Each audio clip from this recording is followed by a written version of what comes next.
The world of magic was rocked to its core in 1981 when a new and refreshing act burst onto the scene. Their new style and contempt for the way that magic was traditionally presented made them stand out from the other famous magician at the time. The people I'm talking about, of course, were Penn and Teller. Their style transcended into all media, appearing on television, radio, movies, books, video cassettes, and even a video game that never saw the light of day.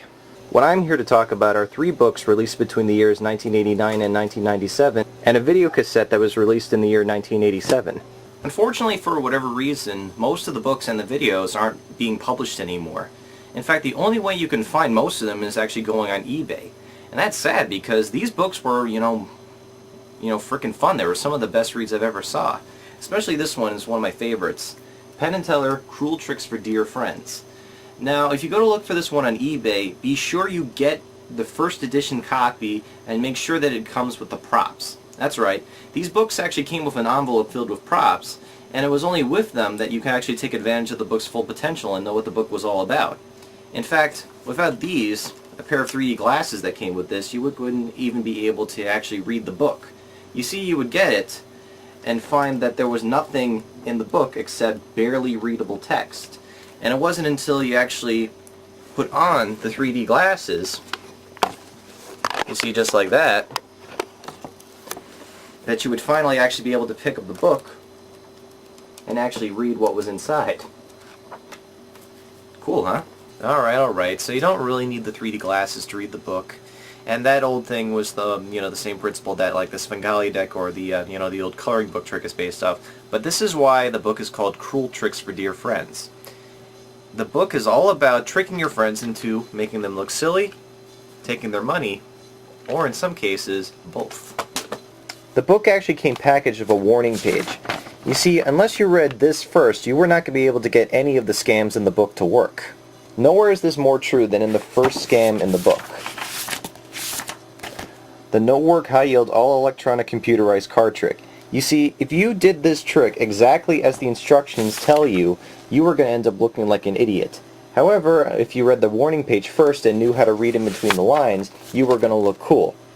Actually, if you did the scam nowadays, you're still going to look like an idiot because the phone number in question has since been disconnected, so enough with that one. The book also came packaged with this little booklet, Would, Could, Should. Now this little thing is worth the price of the book. What it did was it allowed you to do a really cool book test. Those who are mentalists will know what I'm talking about. And also, they worked in a variation where you could actually convince somebody that there was a psychic connection between the two of you. Another cool thing that came packaged with the book was this, the Penn and Teller Magic Mirror. This little pink square made it look as if you could read a person's personality as if you were Hannibal Lecter.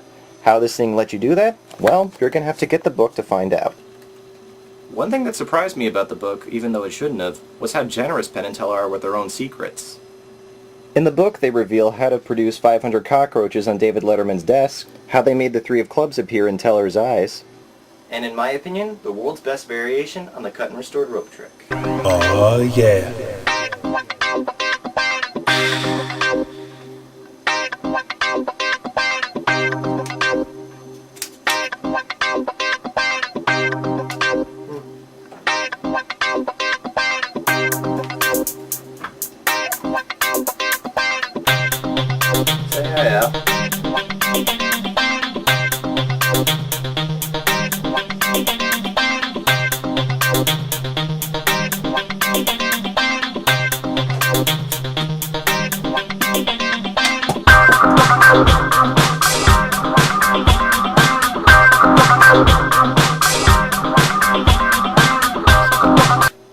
Included among the scams, practical jokes, and magic tricks, this book also had a good collection of short stories written by Penn and Teller.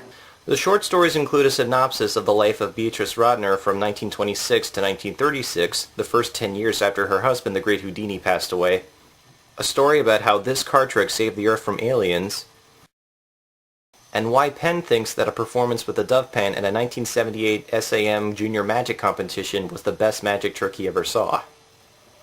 Oh, just a little FYI, the bird is fine, and my version of the effect is nowhere near as amazing and hardcore as the version described in the book. So as you see from cover to cover, this was an extremely fun and informative book. I mean, even the back cover had something that was really fun. It's one of these little word things that you can actually test your perception. Let me show you. Basically, just read what it says there. Now, just read what it says and see how many you can count.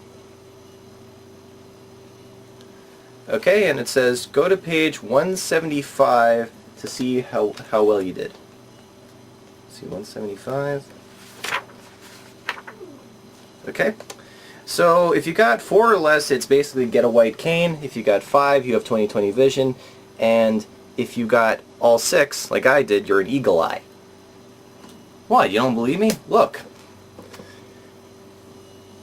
See that? 1, 2, 3, 4, 5, 6. Alright. That last one was a joke too. That one is targeted specifically at people who think they're better than you just because they can figure out brain teasers. Hope you enjoyed the review, and tune in next time when I'll be taking on Cruel Chicks for Dear Friends on VHS.